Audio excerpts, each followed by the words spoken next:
Fala pessoal, beleza? Começando mais um Lixa 10 Podcast. Hoje nós temos um convidado muito especial. É um convidado que já é de casa, porque é meu tio. Meu também. Chegamos aqui. Eu também. Mas não é do Felipe. Geral. Ele é pai. Eu quero que o Cristiano faça as honras do nosso convidado. Como sempre, o tio Phil com a missão aqui de apresentar as personagens ilustres que chegam. E mesmo legal. sendo o último a chegar aqui nessa santa família, eu tenho muito prazer em apresentar um homem que eu tenho muita admiração, um grande pai, um grande marido, um grande tio, um grande irmão, um grande pastor, um grande empresário, Pastor Azamor Duarte. Jornalista, É muita profissão, né? É muita coisa. radialista, Teólogo também, não é? teólogo, Claro. mestre, né? Mestre. Armazém, dono de armazém. Vou contar lá do O armazém pra ele armazém. Armazém, É muitas coisas.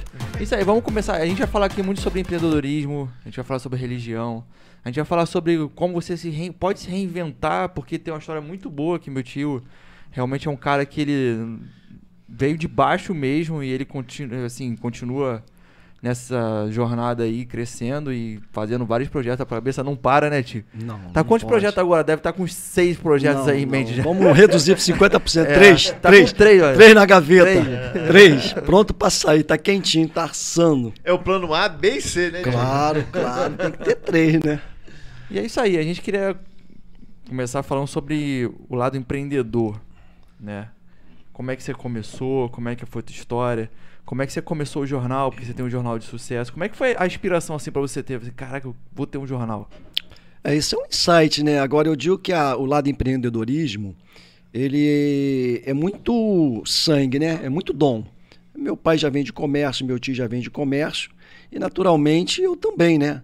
Isso já está na nossa veia já, né? Minha avó também, né? Portuguesa. Então a gente vem desenvolvendo esse trabalho de empreendedorismo e eu sinto que isso é um dom, né? Talento, né? E eu, inspirado, eu penso que divinamente e com esse dom, há alguns anos atrás, não vou falar data não, senão dá um envelhecimento aqui no nosso podcast, eu não gosto disso, que eu sou bem jovial. Então, criamos um jornal, né? Alguns anos atrás, o Peças RJ, e depois o Brasil Peças, que circulou o Brasil inteiro, né? Era um dos principais veículos de comunicação do setor de autopeças do Brasil. Participamos de grandes feiras. A principal que nós podemos citar aqui é a Automec, a maior feira automotiva da América Latina. Maneiro. É uma excelente feira de capacitação profissional, de lançamentos. São Paulo. Então o jornal era voltado só para a parte de autopeças, oficinas? Perfeitamente, era segmentado, né? Falava e se comunicava com os mecânicos, com os balconistas, trazendo novidades, lançamentos. Os anunciantes que nós tínhamos eram os fabricantes, né? Grandes fabricantes. Você tá até alguns nomes aqui, fazer uma propagandinha para uma publicidade.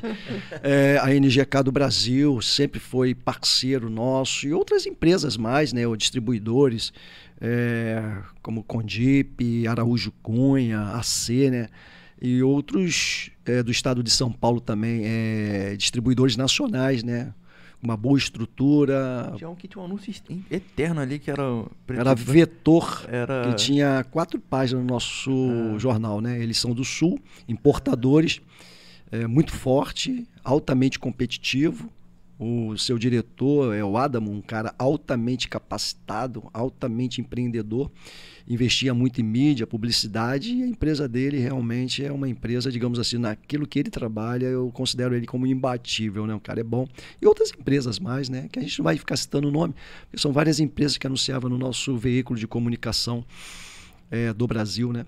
Participamos também de feira no Sul, participamos de feira no Espírito Santo, Minas Gerais, ou seja, todos os estados do Brasil que tinham feiras do setor automotivo, nós estávamos presentes com o nosso stand, naturalmente, para divulgar, principalmente também a bandeira do estado do Rio de Janeiro, que nós somos do estado do Rio de Janeiro, né? Então nós íamos representar muito bem o nosso estado, que é um estado realmente muito bom com a relação automotiva do Brasil, né? É um uma coisa mercado de engraçada, assim, excelência. A gente fala muito, a gente consegue ver muito no jornal falando sobre o mercado de carro. Ah, vendeu tantos carros, mas não falam tanto da reposição, né? É engraçado. E é um mercado gigante que as pessoas não conhecem assim a fundo, né? E eu queria que você falasse assim, tipo, como é que você chegou nesse mercado, como é que você vislumbrou isso e para você realmente fazer um veículo que comunicasse todo mundo assim dentro dessa área? Eu enxerguei uma brecha no mercado do estado do Rio de Janeiro, porque já haviam jornais do setor em São Paulo, em outros estados, e aqui no Rio de Janeiro não tinha. E nós observamos que faltava uma comunicação dirigida no setor. Eu já trabalhava já como representante justamente com teu pai. Uhum. Então, nós trabalhamos como representante de algumas empresas de São Paulo e eu consegui, por um insight que eu digo que é divino, né, identificar essa falta de um veículo de comunicação no nosso setor do estado da reposição. Foi muito bem colocado, porque as pessoas naturalmente sempre têm uma visão de peças, de conteúdos originais, mas tem um baita mercado para lateral a eles, que é o da reposição automotiva, que é um mercado extremamente de excelência, altamente competitivo, com peças de qualidade, produtos de qualidade, profissionais capacitados, né? Capacitados, que às vezes a gente olha muito para os originais, achando que lá está o centro da capacitação. Não, o mercado de reposição ele é muito bom, e é um mercado que a gente só vê ele crescer. Diante de todas as situações que a gente entende que o Brasil enfrenta, eu observo que o mercado de reposição ele continua bem centrado, experimentando um crescimento, ainda que seja um crescimento suave, mas é um crescimento. Eu não vejo esse setor de reposição decrescer, redução de faturamento, eu não vejo. Eu vejo ele sempre bem alinhado, bem definido nas suas metas e nos seus objetivos, que eu tenho ainda amigos que sempre se relacionam e conversam conosco.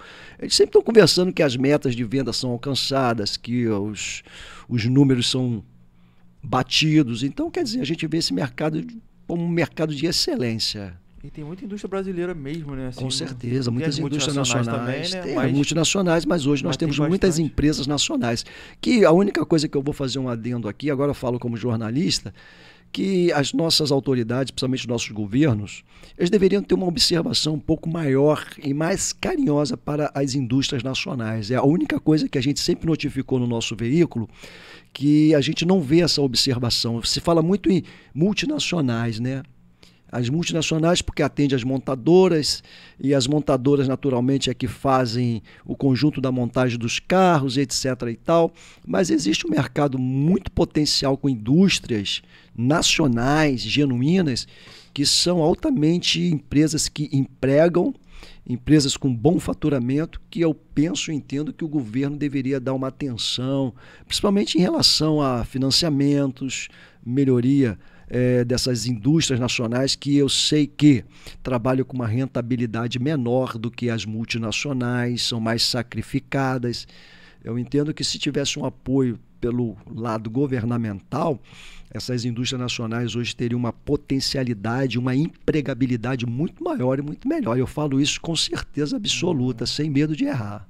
Principalmente lá no sul e em São Paulo, né, Tio? Perfeitamente.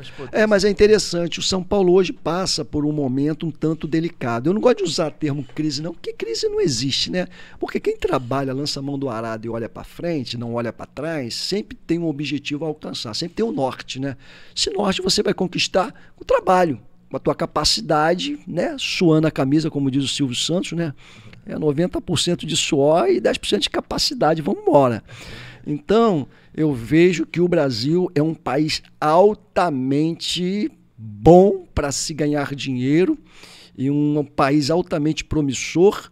E eu não entendo que nós vivemos uma crise, eu entendo que nós vivemos um momento onde há um desencadear de desorientações em relação às indústrias nacionais para que pudesse potencializá-las e começar a nacionalizar muitos produtos que hoje eu entendo que já deveriam ter sido nacionalizados, porque o Brasil tem nas suas plantas, nas suas plataformas industriais condições para isso. Temos bons técnicos, temos bons engenheiros e outra coisa, temos bons empresários, que eu conheço pessoas que veio do chão de fábrica. eram metalúrgicos e hoje são donos de grandes empresas. Pessoas que suaram a camisa, se capacitaram e fundaram as suas indústrias e hoje eles estão aí altamente competitivos no mercado.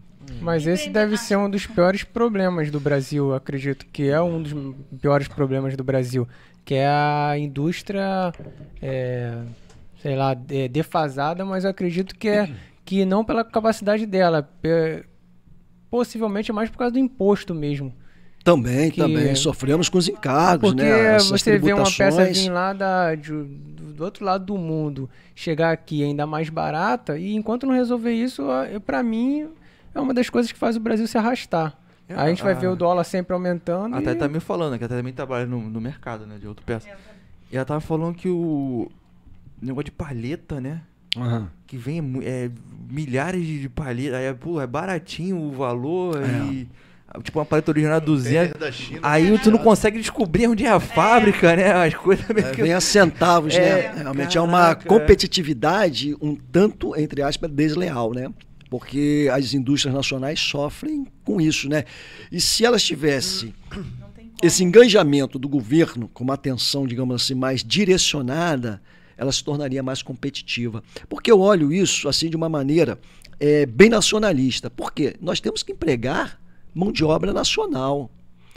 E eu vejo e sei que o Brasil ele pode se potencializar muito mais com algumas ações se naturalmente houvesse mais uma atenção, volto a dizer isso, da parte do nosso governo. Quando fala governo, a gente fala do governo federal, nós não falamos do governo estadual, porque quando a gente retrata isso, fala do BNDES. Então, para capitalizar essas empresas, para que elas pudessem reinvestir nelas, produzir mais, com qualidade, produtividade e com um custo melhor. E eu acho que muito aliado também disso, a gente pode também ver a questão humana, né? A mão de obra humana também está muito escassa. Tem muito trabalhador, mas pouca qualificação. Então, como a gente está falando de empreendedorismo, além de todos os incentivos fiscais, eu também agrego que o governo também seria responsável por profissionalizar e não apenas oferecer cursos, né, no Senac, Senai, né, SESI. São as instituições que treinam realmente os mecânicos, né, os técnicos, né? São essas instituições, mas eu vejo essas instituições muito bem. O que se precisa formatar é ampliar esses cursos, divulgar mais, trabalhar mais a publicidade para que possa alcançar as regiões menores do país, porque o Brasil é um mega país. Eu entendo que a autopeça ela tem que se redimensionar ou ampliar a sua capacidade de penetração em algumas regiões, qualificando e preparando essas mãos de obras e essas mãos de obra técnica. A mão de obra também que vai atender o cliente no balcão para que ele possa ser treinado, capacitado. É muita coisa ainda que o Brasil precisa experimentar, avançar e evoluir. Então, empreender não é para todos, né? Eu entendo que não, sabe? Tem um texto interessante, já que vocês falaram em religião, tem um texto que fala no livro de Eclesiastes, muito interessante, que nós estávamos até debatendo sobre a questão da riqueza. Ele fala o seguinte: e quanto ao homem a quem Deus deu riquezas e fazenda, e lhe deu poder para delas comer, e tomar a sua porção, e gozar do seu trabalho, isso é dom de Deus, é uma dádiva. E outro texto da Bíblia diz que sempre existirão pobres no meio de vós. Naturalmente, é natural que existam pobres e existam ricos, mas eu quero destacar em Eclesiastes 5,19 que isso é um dom. É um dom. Então, Tio, você vê que hoje, só complementando, tem muito empresário que aumentou o seu faturamento, aumentou e atendeu a demanda crescente, ampliou o número de colaboradores, em contrapartida, outras empresas decresceram, diminuíram, reduziram e até fecharam. E eu digo para vocês, com um pouco de experiência, não muito, a gente sempre tem pouco porque a vida é uma escola, mas que já vinham sofrendo e atribuem, né, o que eles já denominam crise né? Porque eu aprendi com meu pai que crise não existe, porque a crise existiu na época dele. Ele falou, meu filho, um dia ele me deu a maior lição da minha vida, que eu guardo até o último dia da minha vida. Quando eu falei, pô, pai, tô em crise. E ele falou, meu filho, crise foi na minha época que eu casei, eu trabalhava num balcão de armazém, eu não tinha uma geladeira, não tinha uma televisão, pô. Você casou com geladeira, televisão, telefone, que eu não sabia nem o que era isso, com carro, e você dizer que está em crise? E eu nunca mais na minha vida citei esse nome. Estou citando aqui agora só para enfatizar. Então eu aprendi com meu pai. E ele falou, amigo, quer ganhar dinheiro? Acorda cedo, dorme tarde trabalhando. E eu aprendi isso, que acordar cedo e dormir tarde trabalhando é que faz com que o exercício das tuas mãos, com as mãos no arado, vai te trazer resultados. Que resultados são esses? Mas hoje em dia não é assim não, tem vários cursos aí que ensinam você a ganhar dinheiro. Ah, eu sei. Hoje em dia é tranquilo ganhar dinheiro, hoje em dia não existe mais, todo mundo, ó, só depende de você. Só depende de você. Esse positivismo aí, meu amigo. Se você não é bem, você tá ferrado, é porque você tá fazendo uma coisa de errado. Você é culpado. O sol nasceu pra todos, né, tio? Mas a sombra foi pra poucos, né? Verdade, verdade. Então, tio, partindo do princípio que pra ser empreendedor você tem que ser meio que um camaleão, né? Se adaptar fácil as mudanças, né, de governo, de sistema, de moeda. O nosso Brasil é muito instável para muitas coisas, né? Há quantos anos durou esse projeto do senhor, né? O senhor enfrentou a informatização, né? Infelizmente o jornal papel hoje em dia quase ninguém... Caiu em desuso. Caiu em desuso. E aí, quanto tempo durou esse jornal do senhor? 24 anos. Caramba. 24 anos. Mas tudo na vida, né, tem um começo, meio e fim, né, tio? Mas nós encerramos a nossa empresa por questões, naturalmente, da migração da comunicação do impresso para o digital, né? Então é uma tendência. Eu imprimi o jornal na maior gráfica do Brasil, que é a gráfica do jornal o Globo. E eu tinha um contato com o gerente do Parque Gráfico e ele dizia da situação que o próprio Globo enfrentava na venda do seu produto da banca, que caiu o número de assinantes assustadoramente. Revista, tudo? Lá eles tiveram que dispensar muitos colaboradores altamente capacitados, cara, altamente técnicos para operar aquelas máquinas gráficas. A tendência mudou, tecnologia. Eu encerrei e, aproveitando esse momento do encerramento, eu me aposentei também. Eu achei que, por bem, era tempo também de eu dar um time para minha vida pessoal, né? Eu venho trabalhando na área de comércio desde 13, 14 anos com meu pai. Meu pai era um distribuidor de gêneros alimentícios. Eu trabalhava com meu pai, né? Trabalhar com o pai tem duas vertentes boas, né? Teu pai acha que te paga e você acha que recebe. Teu pai acha que tu trabalha e tu acha que engana ele. Quando ele te paga, ele acha que te paga, mas você sente que está sendo enganado. Porque é um dinheiro que você põe na mão e já saiu na outra. Então eu aprendi essas duas vertentes, né? Ele me ajudava pagando e eu ajudava trabalhando, na mesma proporção, entendeu? Sei como é. Então, trabalhar com o pai, muita gente trabalha, sabe dessas duas vertentes aí. Então, tio, eu trabalhei contigo, trabalhava legal. Enganava bem, tio. Enganava. Aí dava um jeitinho brasileiro. Pagava direitinho, pô. Mas eu também, o primeiro emprego foi com o meu tio. Cadastrando cliente para o jornal. Cara, você deve ter dado o primeiro emprego para umas 30, 40 pessoas. Perfeitamente, foi isso mesmo. No mínimo. Ó, aqui tá, aqui o Thales hoje, que é um baita cara de agência, a Thalita, que hoje tem a sua distribuidora de peças, o Felipe, que tem sua agência.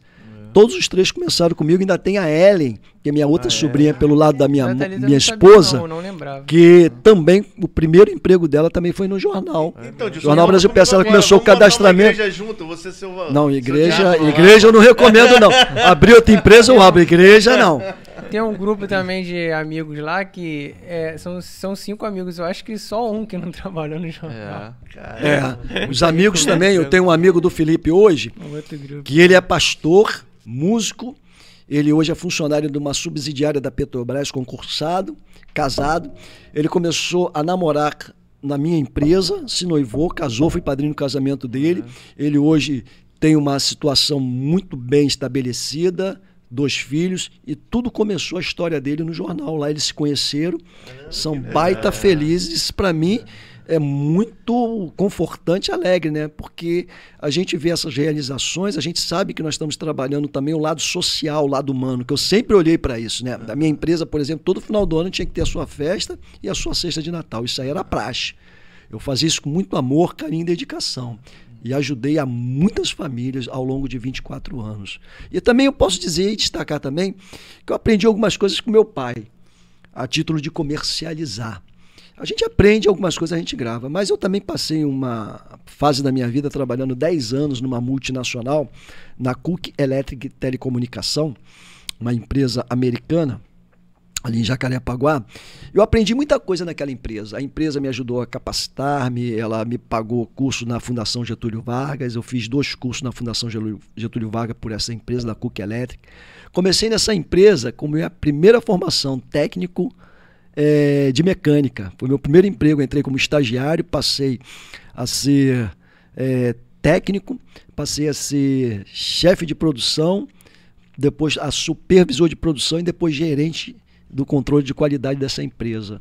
Fiquei 10 anos lá e fiz uma carreira legal. Lá eu aprendi muito, conheci muita parte técnica e também por ser gerente, eu tinha uma equipe técnica que trabalhava comigo. Aí eu tive que obrigatoriamente fazer meu curso. Primeira faculdade que eu fiz, administração de empresa, na Souza Marques, uma faculdade que eu tenho o maior carinho até hoje, Souza Marques, ali em...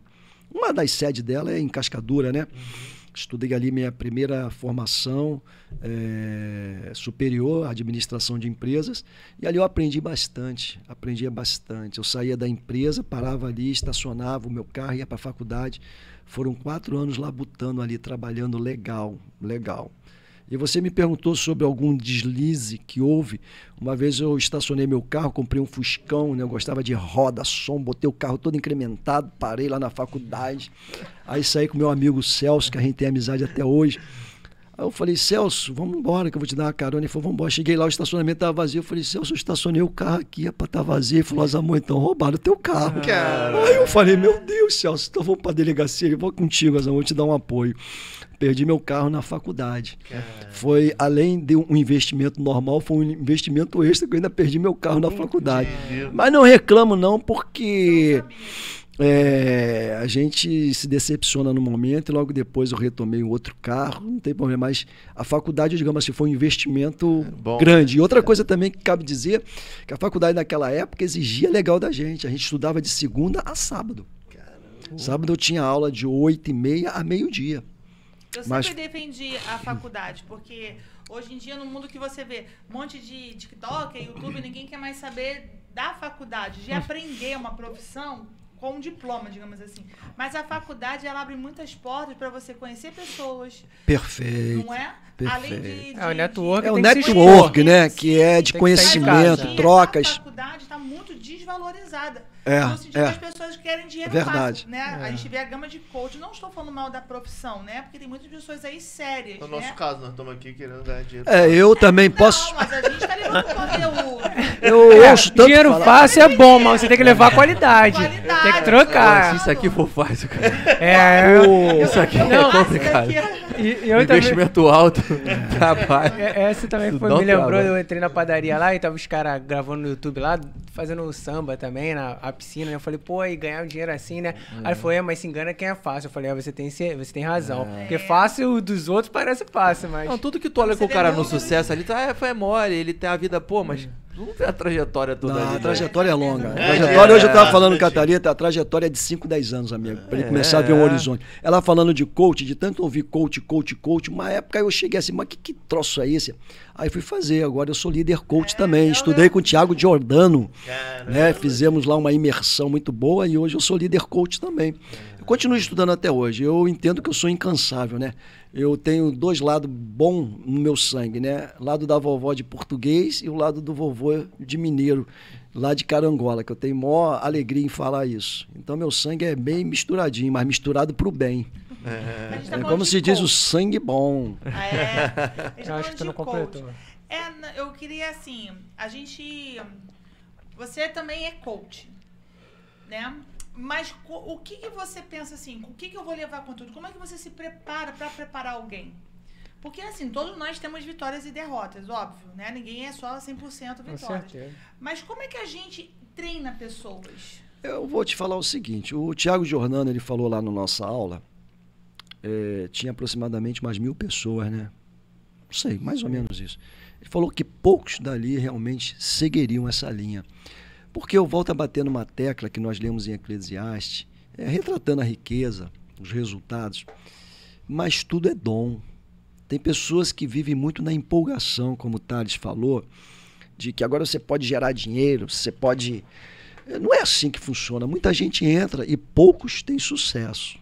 Você vê na internet algumas pessoas com sucesso, mas se você for ver o histórico e a gama por trás de pessoas com insucesso, é astronômico os números, cara. É a mesma coisa de quem abre comércio. São vários comércios abrindo todos os anos, de vários segmentos, de vários setores. E todos os anos são comércios fechando. O Sebrae tem os dados estatísticos sobre isso. Muitas empresas abrem, não aguentam 2 anos e fecham. A mesma coisa é ser um líder coach.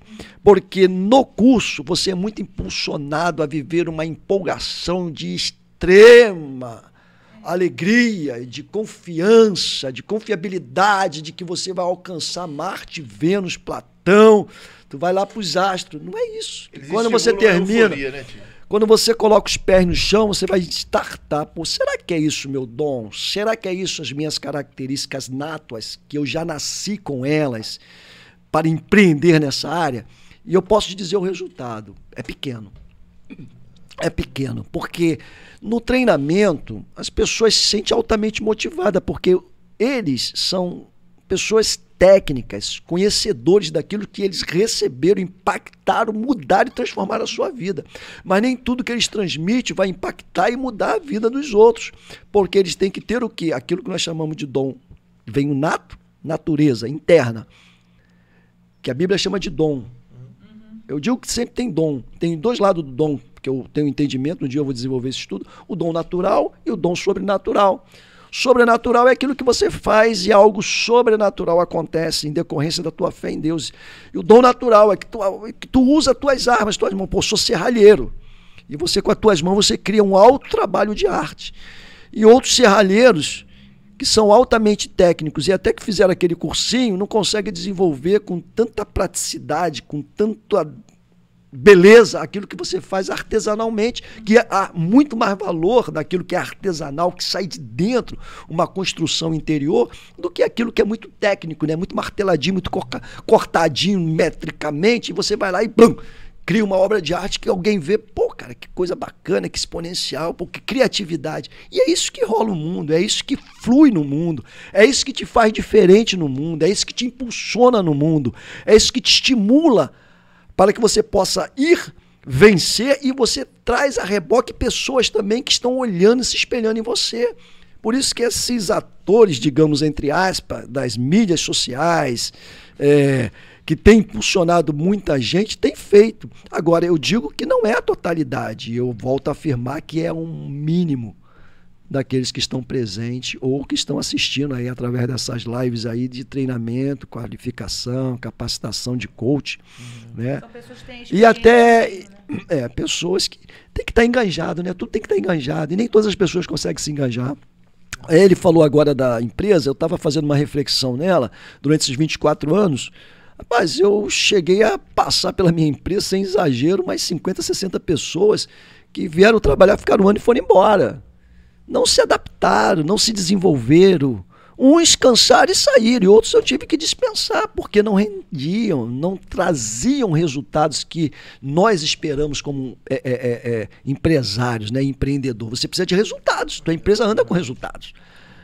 Ela não é instituição filantrópica. Ela tem que ter resultado. O resultado é matemática simples. Eu digo que eu sou simplificador das questões. Eu sou das 4 operações. Matemática é você soma, diminui, multiplica e divide. Meu amigo, só que a empresa tem 2 partes dessas 4 operações. Ela tem que somar e multiplicar. Se diminuir e dividir, meu amigo, esquece. Esquece. É verdade. A gente entra muito em polêmica lá na empresa justamente por isso. Porque eu sou muito razão, o Cristiano é mais coração. E pra quem não sabe, o Cristiano também trabalha comigo, né? A gente trabalha junto.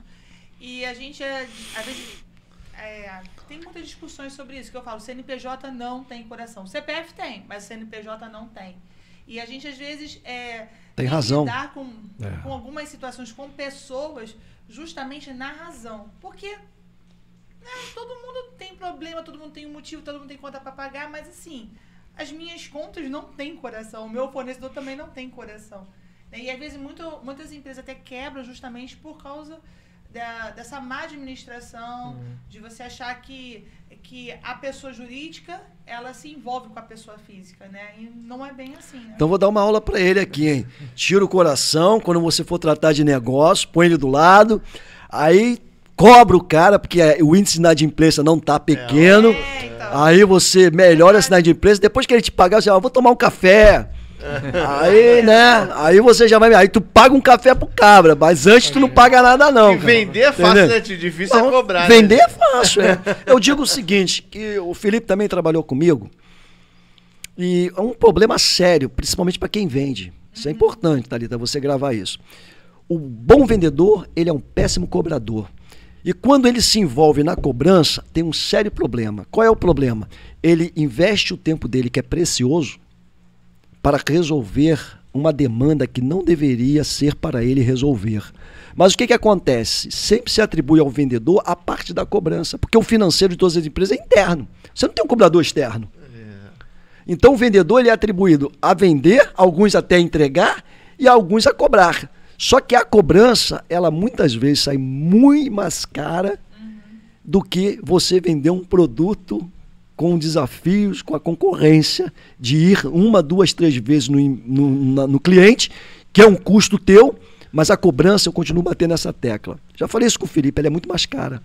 Eu falo isso pra ela, tio. Ela tá achando que eu sou o Júlio do Cris. Não, eu sou o Cris, não sou o Júlio. Ela tá me dando 10 de trabalho, tio. Eu vendo, cobro, entrego. Pô, é verdade, tio. Polivalente, várias funções, várias operações. Uma vai dar Não, ruim, mas né, essa tio? história que falar, acaba que a pessoa se envolve também na cobrança. Porque não tem como. Qual é a minha dificuldade em relação a isso? A pessoa não me conhece. Então eu sou um papel. Eu sou aquele boleto em cima da mesa dele. O Cristiano é o cara do relacionamento. É o cara que vai chegar e falar assim, poxa, não prejudica a empresa é minha. Entendeu? Eu sei que tem um trabalho, tem um custo. Tem cliente que, infelizmente, você vai ter que arcar com a perda e é cliente morto, digamos assim. Não vai, né? Mas tem um cliente que você vai lá, até que eu falo pra ele, identificar dificuldades, que às vezes a pessoa não é mal pagadora, ele tá no momento mal. Você tem que ter a capacidade de observação nesse contexto. Por isso que você falou em estudar, é muito importante. Eu fiz o curso de vendas, eu não me lembro qual foi a instituição, não foi Senai, Sebrae, eu não me lembro, não vou falar para errar, Senac, não me lembro. Mas uma das coisas que eu aprendi é quando você visita um cliente, você observar as prateleiras dele, toda a estrutura dele, para ver se esse cliente ele é bom, se ele é confiável. Na tua visão, você já começa a enxergar os produtos que ele tem, você vê um montão de tranqueira pendurado lá, um montão de borrachinha, um montão de correia lá meio envelhecida, você já vê que esse cliente... Vê o carro dele. Então você... É importante, conversando, diálogo, arrumação, porque ver se o cliente tem potencial para isso. Porque se você observar que o cliente tem potencial, mesmo ele estando numa situação difícil, se você ajudar esse cliente, não é financiar ele não, mas é ajudar ele, apoiar, ampliar teus prazos, para ajudá-lo a levantar, você vai ganhar um cliente fidelizado. Mas isso é muito complexo. Isso tem que ser uma observância, tem que ser um link bem interno teu, tem que ter um insight. Eu sempre digo isso, tem que ter uma observação muito interna. E você identificar isso, que nós chamamos de empatia de negócio. Você tem que ter simpatia de negócio, não é empatia porque você gostou, que lindo, bonito, roupa, perfume, não. É uma empatia dentro do negócio. Como é que é isso? A relação, a confiabilidade, a tua visão, teu relacionamento de ir a 2, 3, 4, 5 vezes a esse cliente. Isso é muito importante. Tem cliente que você vai ajudá-lo e ele vai se levantar. Tem cliente que você vai investir, ele vai quebrar. Não adianta, cara. E dependendo do quanto você investe, também a gente quebra, né? Eu tinha sempre esse debate com o Felipe, mas hoje eu entendo que ele tinha razão. O Felipe cancelou muitos clientes, ou seja, ele cortou o atendimento a clientes. Eu não entendia isso. E hoje eu compreendo que foi uma medida radical dele, mas ele trouxe para dentro da empresa menos resultados negativos. Deixou de vender? Deixa, mas você fica naquela preocupação que todo mundo que tem negócio quer vender, vender, vender. Mas tem hora que a tua venda se torna prejuízo. Melhor E o ter Felipe, Se você e não uma das coisas que eu debatia Se com você ele, não receber, se você não, adianta era um nada. amigo meu que foi criado E enche o comigo, saco ainda, ele se gente. tornou profissional da nossa área. Não posso aqui estender muito, senão vai identificar quem é. Mas ele era um devedor, carteirinha assinada, o cara. Enrolation. O Felipe cortou ele, não fornecia mais para ele. Eu, poxa, Felipe, mas foi criado comigo. Ele falou, pai, olha só, todas as vezes que a gente fornece para ele, ele não paga. Eu tenho que ir lá cobrar, quer dizer, eu deixo a minha estrutura, deixo a administração, É uma deixo coisa aqui à chata, frente. pô. E vou ficar indo lá e o cara nunca te paga na primeira. Se você fosse a primeira cobrança, passar para você, o cara te pagasse, desse lá, sei lá, Pelo menos uma uma satisfação, parte é. do dinheiro, tudo bem, mas não é assim. Ele, olha, tu vem outro dia, aí vem outro dia, aí você identifica que ele está devendo outro fornecedor, aí você encontra outro representante na rua, representante, ô, tá me devendo. Aí você já fica mais preocupado que já está Esqueci o devendo cheque. 2, aí daqui a pouco é 3, 4. Isso complica no final o teu balanço final. Então, quando você vai ver o teu lucro líquido, pô, é igual o salário do Chico Anísio, ó. E o salário, ó. Ó, mas eu tenho um método de cobrança muito bom que quando eu ia cobrar com meu pai os caras lá, devedores. aí fala, tá, olha só, bota a camisa preta, aí tu bota o óculos escuro, aí tu fica dentro do carro me olhando quando eu vou cobrar lá. Aí ele falou, que é otário do teu filho lá. Que eu já foi, pra achar que eu era policial, tá ligado? Pô, tio, e Ninguém como- pagava. Como o senhor falou, Chega na amigo pressão. sempre ferra a Olha, gente, tudo né, bem aí, tio? Nath? É, amigo sempre- é. Esse amigo tava ferrando o senhor, né, mano? E o senhor, pô, nascemos no mesmo dia 10 de junho, né? Não do mesmo ano, mas no mesmo geminiano. Esse negócio de amigo sempre ferra a gente. Eu sou também igual o senhor. Tem uns amigos aí que putz. Tem que amigo, você tem que acender a lanterna. Não Mas é vamos amarela, falar, não é vamos falar de uma vermelha. coisa aqui, quando você falou, você saiu da multinacional, né? E aí vamos falar de um período que foi complicado para as pessoas que estão assistindo também. Tem muita gente que aí que tá com 40, às vezes 50 anos, fala, já tô velho pro mercado, eu já não tenho mais o que fazer. Não, é fácil identificar isso. É. Olha Como pra foi essa tua história. reinvenção? Vou falar o nome dela e vou fechar logo, né? Se quiser cortar, corta. Mas a fundação da Globo, pelo Roberto Marinho, pai fundador, ele já tinha algumas décadas de idade, mais de 50 anos. E ele fundou hoje o maior conglomerado televisivo de comunicação do no mundo, né? É.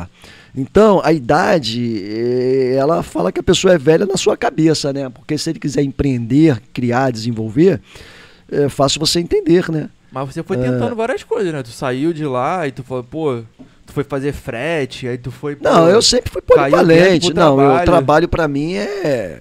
Pra O mim, negócio é trabalho nunca parar, né? é saudável, né? Eu acho que a pessoa não vive bem se não trabalhar. Aham.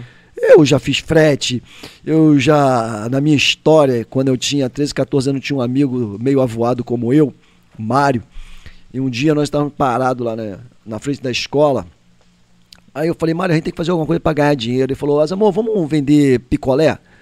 Aí eu falei, vamos embora. Aí compramos uma caixa de isopor, fomos ali na estação, tinha uma fábrica de picolé lá, nós comprávamos picolé para vender na porta da escola. Não é que nós vendíamos pra caramba picolé?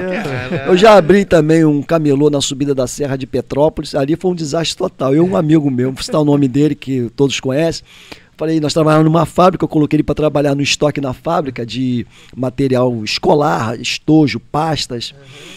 Eu falei, rapaz, a gente consegue comprar aqui de fábrica, vamos vender, ganhar um extra. Sábado, na Serra de Petrópolis, eu passava lá, vi uns camelôs lá, falei, vamos botar um camelô ali. Aí eu falei, podemos ficar perto, muito perto, vamos botar aqui mais ou menos nessa esquina aqui. Aí botamos, aí ele arrumou uma barraca, aí levamos material, compramos, investimos. Rapaz, quando montamos a barraca, eu falei, agora nós vamos vender esses estojos, porque nós somos diferenciados. Rapaz, os carros passavam na serra, 80, 100, a gente só tomava um vento na cara. Eu falei, rapaz, eu acho que tem alguma coisa errada no nosso ponto. Ele começou a rir. Falei, mas amor, no nosso ponto a gente só tá tomando vento. Aí eu acho que por bondade de Deus Tem que parou jogar os o três irmãozinho caras, lá com uma Kombi. Ali. Aí pra beber uma água na subida da serra, aí olhou a gente com maior pena. Aí comprou uns estojinhos e levou. Aí tomou um prejuízo, uma novela. Ah, se eu me lembro bem, ele mandou um abraço pra você. Encontrei ele ontem. Meu amigo até hoje, trabalhador. Muitas coisas você tenta fazer. Comprou também, você parou pro carnaval e tu comprou um negócio de mate, aí choveu. Comprei. Lembra disso? Comprei, quando eu tinha saído dessa multinacional, comprei lá bastante mate, enchi a Kombi, comprei uma Kombi. Também eu fui um dos primeiros a comprar a Kombi para fazer transporte alternativo. Mas aí uma coisa me chamou muita atenção, que naquela época não tinha regulamentação e a polícia ficava implicando muito. Aí eu, por ser um cristão assim um pouco metódico, eu falei assim, pô, eu vou trabalhar com algo que não é legalizado. Legal, né? Aí eu vendi a Kombi e parei, né? Porque tem coisas que não dá para tu se meter, né? Tem coisas que o sistema é muito forte já. Eu comecei, eu fui um dos pioneiros, né? Lá atrás, tem alguns anos atrás, eu fui um dos primeiros, num bairro que nós morávamos, fui um dos primeiros a comprar a Kombi e fazer esse transporte alternativo, mas não fluiu não é a minha cara, não era o meu perfil. Você estava com quantos anos já? Perto dos 40 já ali? Estava perto dos 40 anos. Né? Não, 40 não, que isso, menos. Não, menos? Uns 30 e poucos anos. E a idade mais ou menos de você. O jornal foi os 40, né? Quando tu criou o jornal 36 anos eu fundei o jornal. 36 anos eu fundei. Eu tive um insight, a história é muito legal. Eu recebi esse jornal de São Paulo, que eu era representante dessa indústria. Ele me pediu para enviar alguns cadastros do estado do Rio de Janeiro para que esse jornal, né, que era fundado por amigos dele, que era o diretor da distribuidora de peça, era a Nelp, distribuidora de peça, vendia correias, vela. Falou assim, manda aí uns dados aí dos clientes para mandar para o jornal, para ele mandar o jornal para aí. E um dia eu recebi também um jornal de bairro, nos Correios. Eu falei, chegou um jornal de São Paulo, chegou um de bairro. Aqui no Rio de Janeiro não tem um jornal. Aí eu falei assim, Deus, me coloca nesse meio aqui, fiz assim mesmo, vou entrar nesse mercado. Não é que deu certo? Eu não vou dizer nem deu certo, deu super certo. Que eu consegui empregar muita gente, depois abrimos uma distribuidora de peças. Né? A distribuidora de peças, a história é do sócio, né? Então qual é o seu medidor de sucesso? Que é sócio. Meu avô já falava, meia só nos pés, né?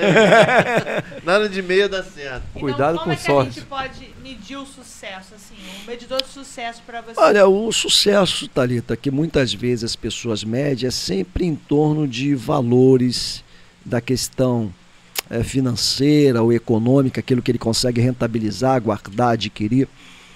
Eu entendo que sucesso é bem-estar e estar realizado. Quando eu tinha o jornal, eu tive uma época que não foi fácil. Eu trabalhei o jornal nos primeiros anos e mandava currículo, porque o meu currículo profissional ele era bom. Ele é bom até hoje. E eu mandava currículo para grandes empresas, para tentar ser gerente ou administrativo ou a parte técnica. Eu me formei também em técnico de mecânica. Depois que eu fui trabalhar na área técnica de controle de qualidade, eu tinha que me formar técnico também. Eu fui fazer o curso técnico de eletrônica. Eu sou formado mecânico e eletrônico, porque a gente mexava muito com equipamentos eletrônicos. E tive para ocupar essa função de gerente da multinacional, não poderia ser qualquer um. Aí entra a parte do estudo. Eu tinha que ter uma formação superior, porque eu iria substituir um engenheiro mecânico que saiu para abrir uma filial em Minas Gerais, Viçosa, e vagou o cargo dele. E eu era o supervisor imediato, quem teria direito à promoção era eu, mas só que teria que ter nível superior, qualquer nível superior. E eu, para agregar o conhecimento técnico eletrônico, eu tive que fazer um curso técnico de eletrônica. Eu fiz o curso técnico de eletrônica e fui fazer a faculdade. Aí eu fui promovido para a gerência do controle de qualidade dessa multinacional. Então o estudo te ajuda a ser promovido nessas empresas. Muita gente hoje é profissionais que estão na mesma função porque não estudaram. Eu escuto muito assim, estudo não estudar. Dinheiro, estudo não dá dinheiro. Realmente, mas te dá promoção. Nessas multinacionais, quer ser promovido, estuda. Mas mesmo assim, estudo realmente não dá dinheiro. O que te dá é conhecimento, né? Conhecimento, claro. E te ajuda, mas te ajuda a subir nas escadas das empresas que têm uma visibilidade do funcionário que é bom, capaz e que merece. Que merece. Essas empresas que nós temos as maiores do setor de autopeça, elas dão essa oportunidade. Em relação ao que ela falou, me lembrou de uma expressão de uma pessoa aí que é famosa na internet hoje, que ele fala contra a escolarização. Não é contra, né? Mas assim, de certa forma é contra. Em algumas partes. A escolarização e o conhecimento, na verdade, são coisas diferentes. Se você sentar... até porque até onde eu conheço é que a escola veio lá da reunião de pessoas que ficavam lá sabiamente discutindo, aí criou Nas esse nome praças, escola. Escoel, um negócio assim.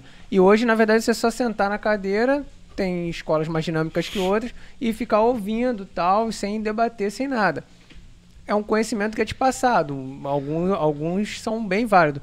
Mas é essa coisa, né? Você não vai ser um cara de sucesso de empresa com uma equação de química, uma sei lá o que, tal. Só se você for por essa área da química, né? E tem muita coisa que realmente é obsoleta, não vai te servir, né? E outras coisas já vão servir dentro da escola. Aí existe esse versus, né? A escolarização e o conhecimento real. Mas eu vou falar da escolarização agora, de pontos importantes. Hoje a internet te oferece condições de um garoto de 15 anos, que nem fez o primeiro grau, que ainda começa a fazer, ganhar dinheiro. E eles entendem isso como um sucesso.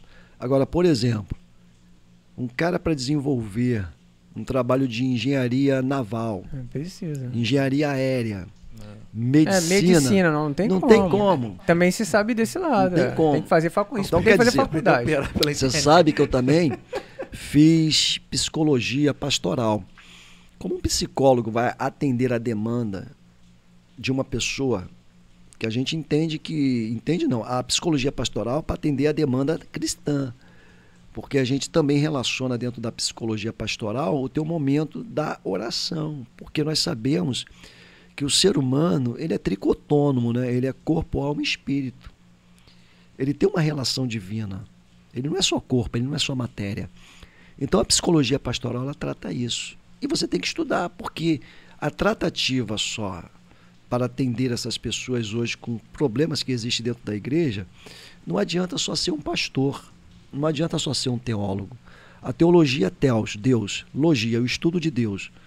Tu não vai aplicar o estudo de Deus para uma pessoa que está com problema, né, de angústia, não vai conseguir captar isso. Com um aprofundamento, tristeza da alma. Como é que você vai tratar isso? Então você tem que ter uma dinâmica mais técnica, estudada, para que você possa ter essa aplicação e ajudar essas pessoas a saírem desse nível baixo de estado emocional, né? Desequilíbrio emocional. Então o estudo aí, né? é fundamentalmente importante para algumas áreas. Entretanto, para outras áreas não. Essa tecnologia da informática, ela te oferece aí um campo aberto. Mas aberto. Assim, mesmo assim, o estudo também é na área do conhecimento. Assim, só que não é esse pessoal que ganha dinheiro com o YouTube e não, assim, com todo respeito, mas não sabe nem falar porque nem se importa em estudar, né? Que ele poderia estar estudando ali. Não é assim muito isso. Mas assim, a pessoa ganhar um conhecimento, porém mais, né? Assim, de estudar também, mas um conhecimento mais prático. Porque, por exemplo, se eu me lembro bem também, eu acho que nos Estados Unidos o cara já está ali nos 2 primeiros anos de faculdade dos Estados Unidos, é uma parada geral e você pode... Ele serve para todas as faculdades. E o adolescente nos Estados Unidos, ele também está lá no 2º grau já aprendendo sobre criptocurrency, criptomoeda. Então é diferente da escolarização ruim que a pessoa aprende. Já aplica pelo que aprende. Até os caras largam Harvard. Tipo, cara, eu já fiz uma parada maneiríssima. Então, são gênios, né? Pra estar em Harvard também já tem que ter, né? Essa geração de vocês é uma geração muito moeda, né? Muito criptomoeda. Então não se interessa muito na questão educacional ou cultural. A minha geração já pensa muito nisso. Porque rápido, eu entendo que a gente rápido. pode conciliar isso. Mas essa juventude, como é o caso de vocês, não vê muito por esse lado, né? As faculdades estão sendo altamente desvalorizadas mesmo. Os estudos agora IAD, né, à distância, trouxe mais acomodação, né? Porque aquela interação da sala de aula, professor, aluno, amigos, poxa, quantos amigos eu contraí na faculdade? Eu tenho amigos até hoje. Tem um amigo meu que é petroleiro, eu vim ser administrador. O outro trabalha, cara, no porto lá de Itaguaí, trabalha com embarcação, é um cara altamente técnico, estudamos juntos. Então, a nossa geração ainda olha muito para a questão desse estudo como uma forma de alcançar o sucesso na nossa vida. Eu entendo que a cultura, e é um adágio popular, o saber não ocupa lugar. É a única coisa que você adquire que ninguém tira e ninguém rouba. aquilo que você se capacita e vai nutrir o teu interior, a tua mente, né? Criando uma relação de valores internos, né? Não de valores externos, né? Mas volto a dizer da geração da atualidade. A geração da atualidade, ela quer muita riqueza externa, né? Muito metal, né? Muita cripta imediata. Mas é que a gente tá sendo bombardeado disso direto, cara. Todo curso, o cara, pô, você não tá ganhando dinheiro, você tá dando mole. Tu se sente até culpado. Tem um amigo meu que tava falando isso. Ele falou assim, cara, Sente mesmo. eu me sinto culpado, cara, de eu não ter esse sucesso financeiro.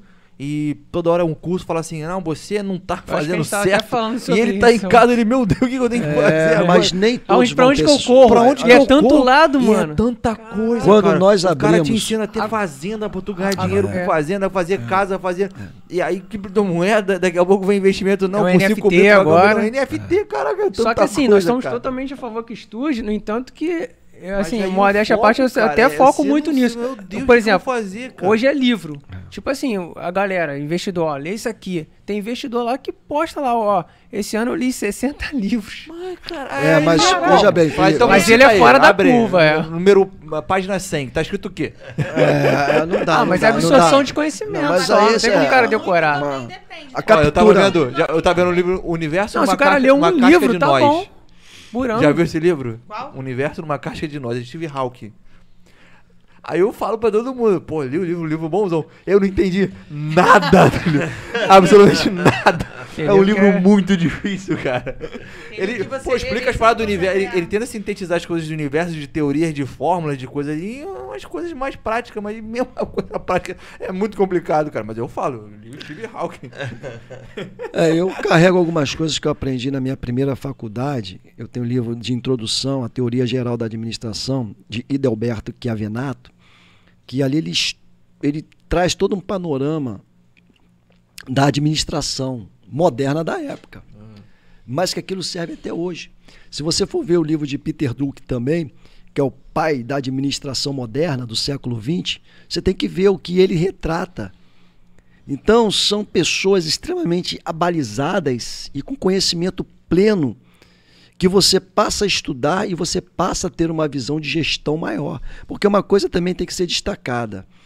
Essas ondas, né, de ganhar dinheiro, como você falou dos amigos, pô, todo mundo estimula, etc e tal, são individualizados, né?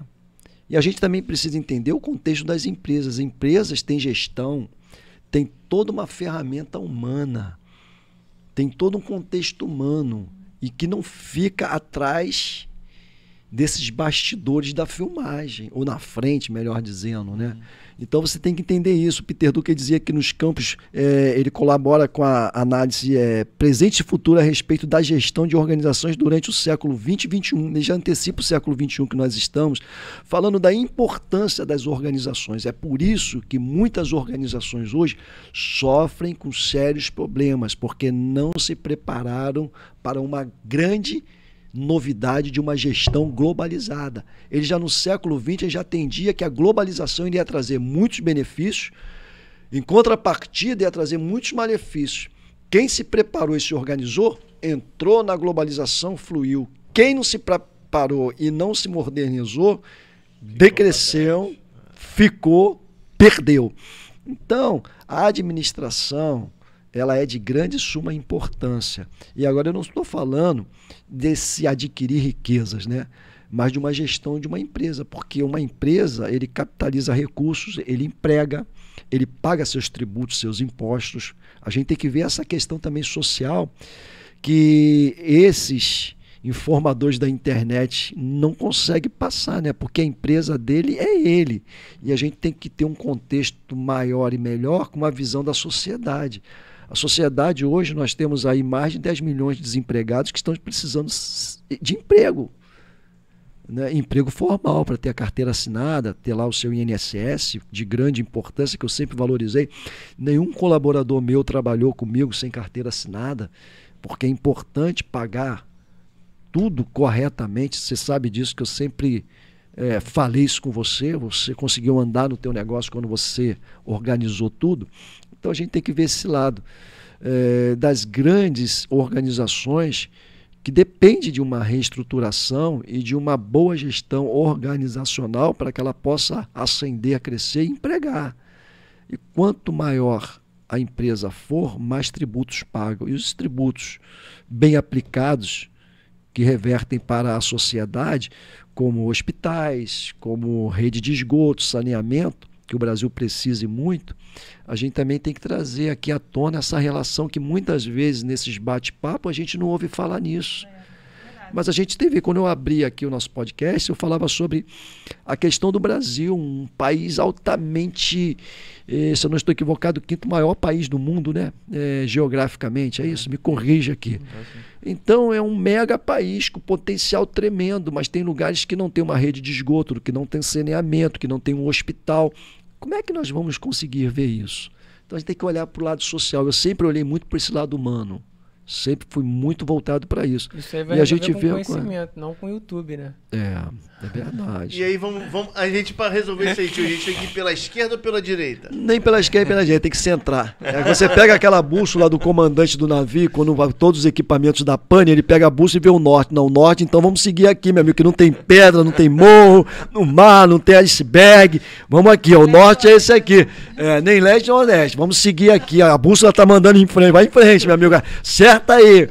E aí manda lá o piloto lá acertar lá as dimensões da dirigibilidade lá do navio, sei lá.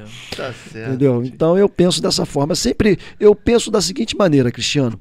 O equilíbrio na vida e nos negócios, ela é fundamentalmente importante, muito preponderante para que você possa agir de uma maneira centrada, sensata, a fim de que você possa olhar, ter uma visão de águia. Qual é a visão de águia?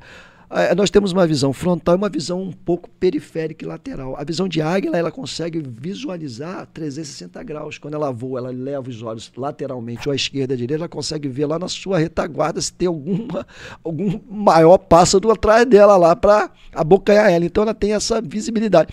Nós, como empresários, eu sempre busquei isso no meu negócio, ampliar essa minha visão do negócio, para que eu possa enxergar. Tanto que no meu negócio, Thalita começou no seu primeiro trabalho lá na nossa empresa, fazendo um estágio, eu conhecia de tudo, cara. Ela falou que começou a cadastrar, mas de fato quem começou a cadastrar fui eu e a minha irmã. Cadastrava os primeiros clientes, então eu sei como cadastrar cliente, eu sei como ajustar o sistema, então isso é muito importante. Tem empresários hoje que só olham para um lado da empresa, aí o outro lado está atendendo errado, ele não consegue corrigir. Por isso que na minha empresa nós tivemos vários problemas, eu graças a Deus corrigi. Não foi uma parte, não foi 70%, eu corrigi todos os problemas. A nossa empresa, com todos os problemas que todas as empresas passam, nós conseguimos corrigir o rumo da empresa. Nós, digamos assim, fechar a empresa, nem fechamos, que a pessoa jurídica ainda existe, mas nós encerramos as atividades porque houve uma mudança, né, pela tendência do mercado novo, tendência agora digital, que não fui eu. Todos os jornais impressos, todas as revistas impressas perderam muito o link, né, e o foco do cliente em relação aos seus objetivos. Hoje, por exemplo... O podcast virou agora videocast, né, que agora fez sucesso mais no YouTube do que porque na verdade podcast era só áudio. Mas tem que modernizar, e vai modernizar mais ainda. A tendência dessa globalização é oferecer a gente uma mudança rápida, e quem está mais alinhado, mais antenado, que saiu na frente, se deu bem. E vai se dar, porque o mercado ele é muito bom, ele é muito aberto, muito amplo, e eu volto a dizer para o nosso mercado nacional, é um mercado altamente rico. Algumas funções, algumas operações e alguns trabalhos, podemos dizer assim, está acabando, né? Algumas coisas. Como dizemos agora do impresso. Mas, em compensação, tem outras funções, outras profissões que estão nascendo e ainda estão chegando no Brasil ainda, que lá na Europa já existe, Estados Unidos já tem profissionais e no Brasil ainda não tem. Então, eu vejo assim, de uma forma muito boa, muito positiva, o nosso futuro do Brasil. Então, assim, emprego de repente não tem para todo mundo, mas trabalho tem. Se a pessoa quiser, trabalho tem sim, o Brasil tem. Um cara que se ajusta bem, por exemplo, ali na entrada da Ilha do Governador, eu passo ali um rapaz que é camelô, fica vendendo no sinal de trânsito, ele botou uma barraca, montou uma barraca. No lugar dele ficar vendendo água, ele passou a vender água, biscoito, ele já não conseguia carregar tudo nas mãos. O que ele fez? Montou uma barraca. A barraca dele tem tudo. Se você precisar, daqui a pouco ele vai botar até remédio para dor de cabeça. O nego vem, bebeu na barra, passa ali no sinal, já toma um engove e vai embora para casa, chega em casa curadinho. Esposo, ó, trabalhei demais hoje, nem bafo de álcool tem mais. Então o cara é altamente operacional, dinâmico e está ganhando dinheiro. Diferentemente daqueles que só quer vender um produto. Então sempre tem, agora depende da pessoa, né? E é como nós falamos no início, eu volto a essa tecla. A capacidade da pessoa, o dom da pessoa, isso é muito importante. De se reinventar, se modernizar. Claro, de ser eclético. Eclético. O mercado ele obriga você a ser isso. A gente está falando aqui, eu me lembrei de uma história. Quando eu trabalhava no centro da cidade, tinha um camelô ali perto na Presidente Wilson ali, né? Uhum. E sabe qual é o diferencial dele? Ele era delivery. Delivery. Lembra dele? Lembro. Mais do que isso. Não era o David Camelô? Acho que era a barraca do David. Ele Era lá, uma ele coisa deu palestra assim, pra caramba aí. Esse cara dá palestra, a palestra dele é cara. O cara se tornou... É? Mas eu achava genial. Ele fazia sorteio de televisão. Lembra É, disso? lembro Thiago? bem. Ele entregava nos escritórios, ele foi o pioneiro nisso. Pioneiro.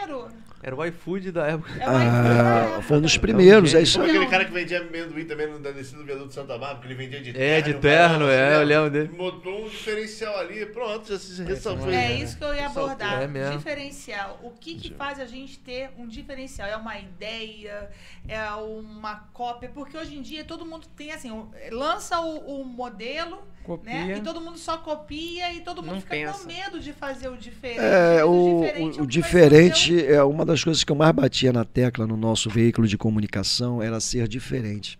O nosso diferencial marcava a nossa editoria, a nossa redação, ela sempre, eu buscava nos concorrentes o que eles faziam para que eu pudesse fazer diferente.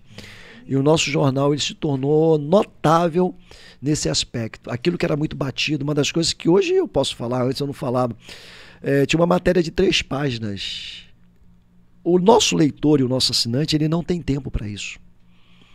Então eu começava a dimensionar uma página para cada assunto, no máximo. E cada página, às vezes, 2 assuntos. Bem reduzido, sintetizado. E eu me lembro de uma história legal. Eu creio que uma jornalista nossa, que era a editora Júnior, o tipo lista 10. Foi aí que o Thales se inspirou. Todos os dias, ele tem que falar isso, todos os dias eu mandava para os nossos assinantes 10 informações do dia, pesquisado nos principais veículos de comunicação geral, não setorial. Porque você não tem que massacrar o cara só com aquilo que ele vive. Você tem que ter amplitude, diversificar e diferenciar. Foi o que a Thalita falou. E eu criava, todos os dias eu mandava aquelas 10 notícias para os nossos clientes. Só que nós não tínhamos a evolução da internet como nós tínhamos. Então tinha que pesquisar, era tempo, aí mandava um por um. Aí era tudo meio antigo, né? Não vou falar rudimentar também, que não é tão antigo assim. Mas foi aí que ele se inspirou no Lista 10 e foi um sucesso. Mas nós tínhamos a nossa Lista 10 diária para informar os nossos clientes. Por exemplo, o governo tomou uma medida, assinou um decreto, criou uma lei, criou um benefício, mudou o INSS. Quem não passa pelo INSS? Quem? Quem não precisa de uma área de saúde? Então mudava alguma coisa importante, ela pesquisava, eu passava, revisava a editoria, cortava umas 15, mais 5, e eu filtrava as 10 e vambora. E aí, Thales pegou essa época e ele desenvolveu o Lista 10, Olha, que tá aí. Reportagem, tá vendo, Olha galera? aí. Aí, ó. E foi ele nunca falou isso. Surgiu. Ó, faltou humildade dele, hein? Ele tinha que falar isso, Sou hein? grato pra caramba. Olha né? só, tio, a gente já tá com o tempo estourado. Pra gente começar a caminhar para o nosso final, cada um aqui vai ser obrigado a contar uma história de vida com o senhor. Conta aí, começa aí, Thalita. Então, você lembra do teu tio Amor? Conte uma história que foi marcante com você com ele.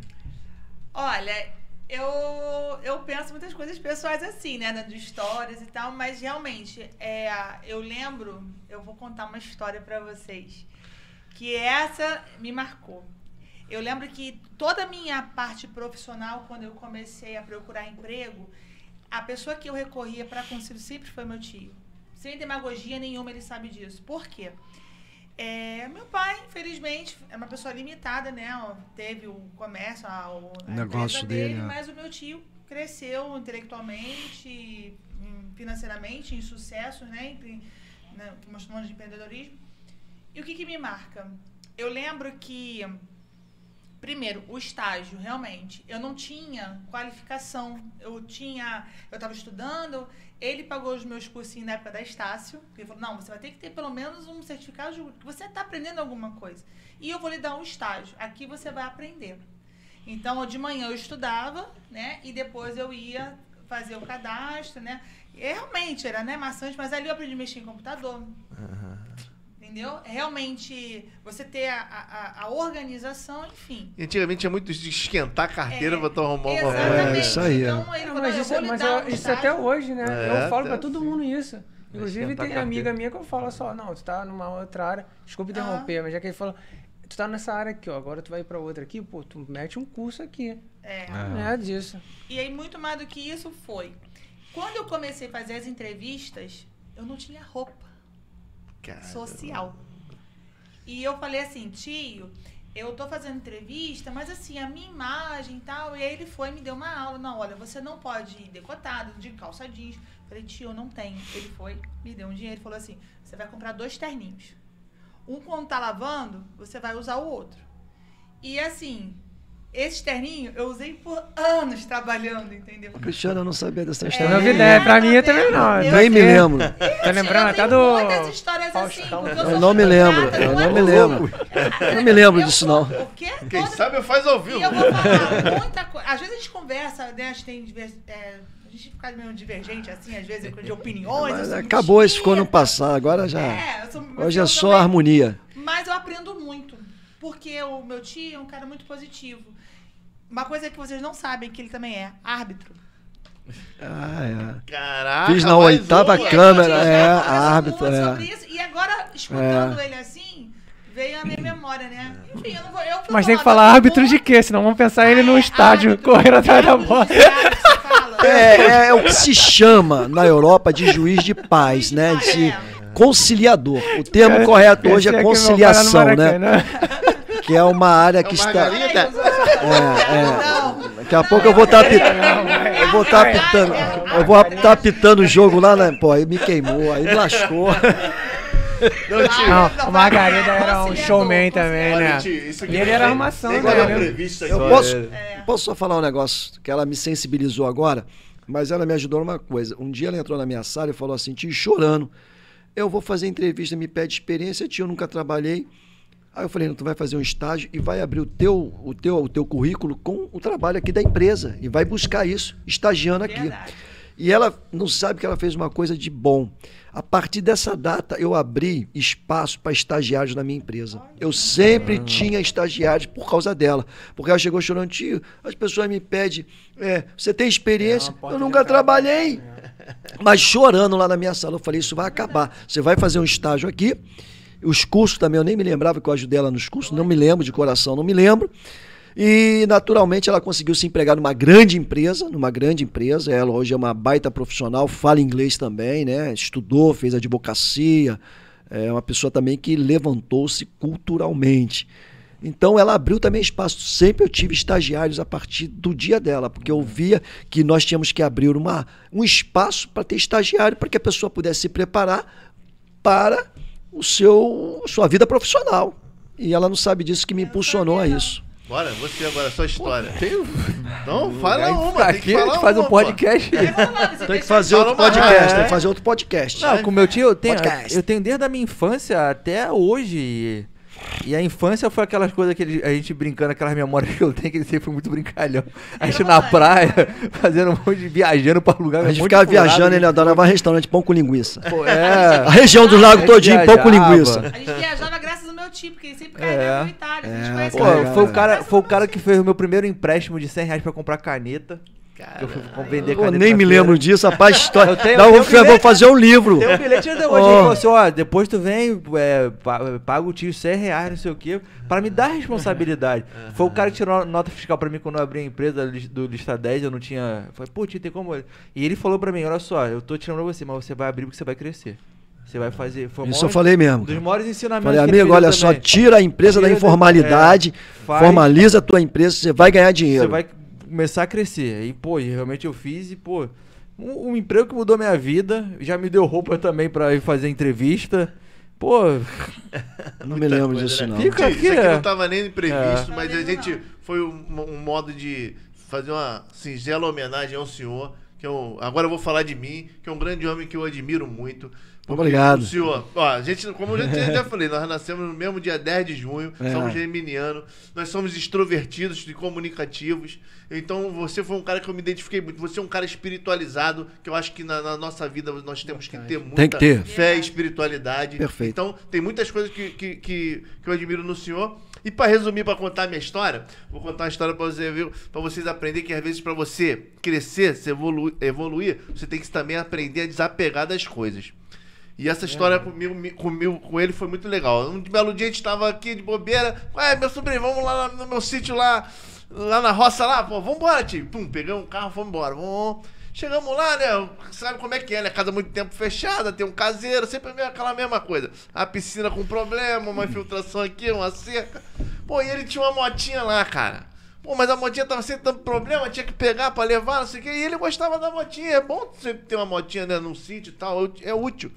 Mas, cara, a gente chegou uma hora que aquilo não tava mais sendo útil pra ele, né, tio? A motinha não tava sendo mais bom.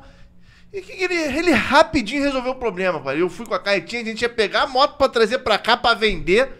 E aí, ele, pô, não, calma aí. Aí o caseiro se interessou pela moto. Ele logo resolveu rápido. Ele, pum, eu tô te devendo um dinheiro, vou ter que te pagar esse mês, mas esses outros meses, vem cá, eu vou te dar uma moto, já fica já uns 5 meses aí pra frente acertado. Então, meu irmão, ele matou 2 coelhos com a caixa dada só. Desapegou da moto, pagou o caseiro, agradou o caseiro, né, tio? O caseiro vinha pra longe, né? Se tornou um amigo. E isso ajudou ele e tal. Eu falei, caramba, e rapidinho resolveu o problema. Com praticidade, né? Com sabedoria, né, tio? Isso ficou na minha cabeça, desapegar e tal. Olha, a minha primeira desilusão amorosa, a gente sentou junto lá na calçada e eu fiquei falando, ele, pô, é assim mesmo, isso aqui. E ele falou, pô, tá um cara especial, ele é a minha primeira desilusão amorosa. E agora tu tava achando que tu ia Eu fugir. também? E agora? Agora é você, pô. Fala aí uma Grande aí. finale. Tu lembra do teu pai? Tu, pô, caraca, meu pai é foda por quê? Porque meu pai. Pô, sei lá, eu tava lembrando aqui eu não sei, não é uma lição, né? Mas tá lembrando de momentos assim legais, especiais, né? Engraçado ter uma memória que veio aqui da gente jogando bola lá em São Lourenço. Não é uma lição, né? Mas é uma coisa, boa, marcada, Não, aquilo marcou Tipo, mesmo, foi assim, interessante. eu não sei nem se eu Filho, né? tinha. Rosé, Eu não sei nem se eu tinha Memória 5 anos de idade, que às vezes tu tem uma memória assim, mesmo muito novo, tu consegue gravar algumas coisinhas. Mas assim, são coisas que eu acho que ficou muito marcada, assim, que eu gostei muito.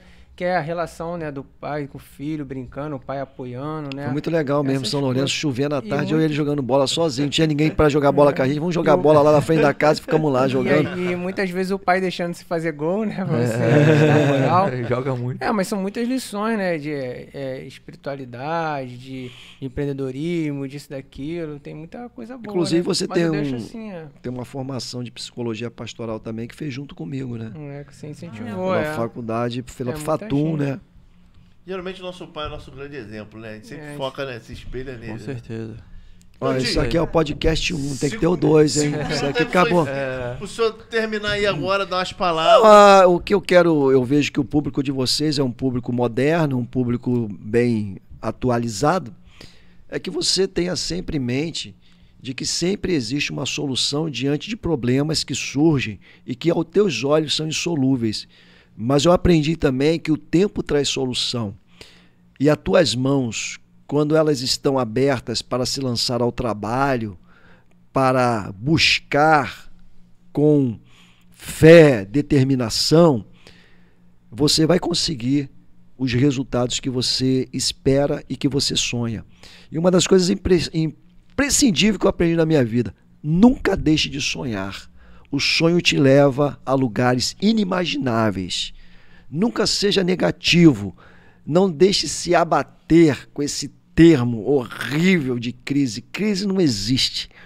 Para quem quer trabalhar, suar a camisa, se capacitar, empreender, segue em frente, amigo. Não olha para trás, não. E nem ouça essas pessoas. Seja determinado.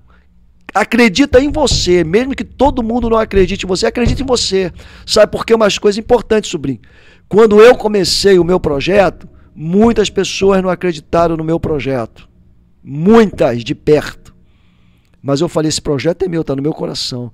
Foi até que eu chamei o meu primeiro amigo para trabalhar comigo, ele desempregado. Eu contei a história para ele, Marcelo Ferreira, um amigo até hoje, meu amigo, um grande amigo. E ele falou, Azamor, tô dentro para trabalhar contigo.